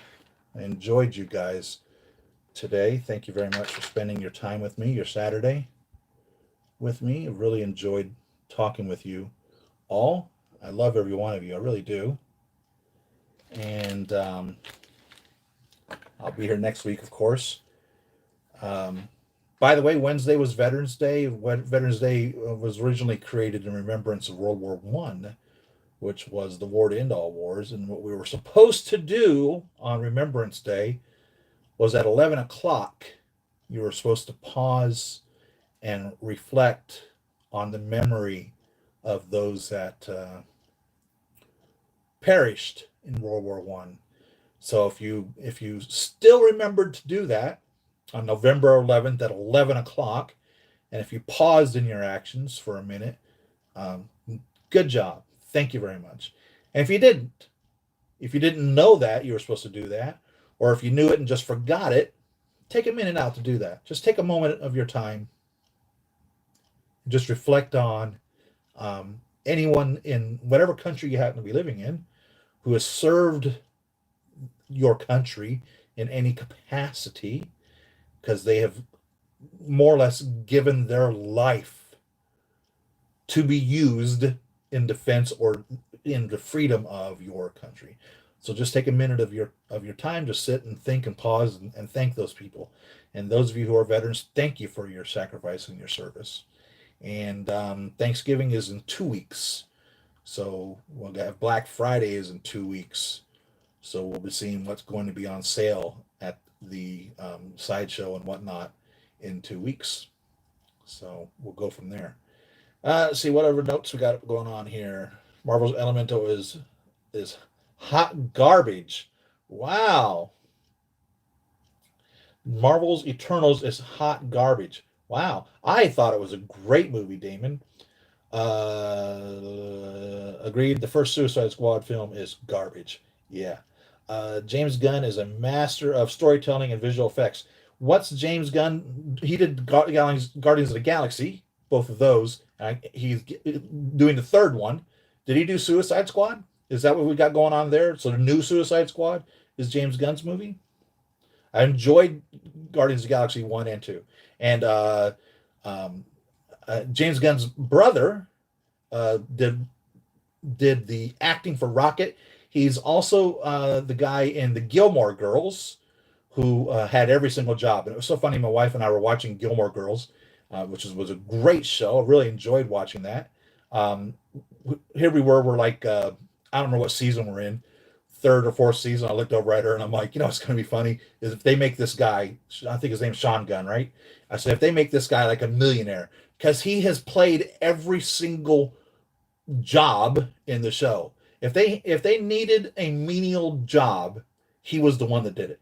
He was like the flower delivery guy and the post office guy and the like a landscaper or anything. If they just needed a person to be somebody that had a business, he was it. Next thing you know, you see him delivering flowers or whatever. Now, it's going to be funny if they decided to make him like solid, like he actually has all these businesses and he ends up being a millionaire in the show. And if you've not seen Gilmore Girls, it's really a really cute, clever movie or television show. Now they did a follow up on that with I think it was a Gilmore Girls movie or something, which was supposed to answer all the questions, and that was a disaster. It was nice to get a catch up on everyone to see where everyone went, but it was just a terrible, terrible, terrible story. So I would say watch if you're gonna watch Gilmore Girls, which is a great series, watch it and then don't watch the final movie. Don't do it. Don't get sucked down that rabbit hole.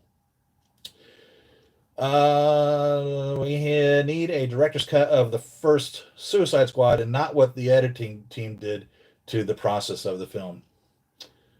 Joy, and I agree. Thank you. I think Joy looks great. And now I'm probably going to fix her and put this, take it out of the TV League body, and put it into a jowl and have the white and black as well.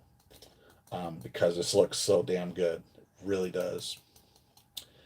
Black Lotus, the next Blade Runner. Yes, it's a series. Thank you very much, Jake. Thank you very much. And you all have a great week as well. And I will be here next Saturday. And thank you again for tuning in with me. I love every one of you guys. Peace. Knock my joy over.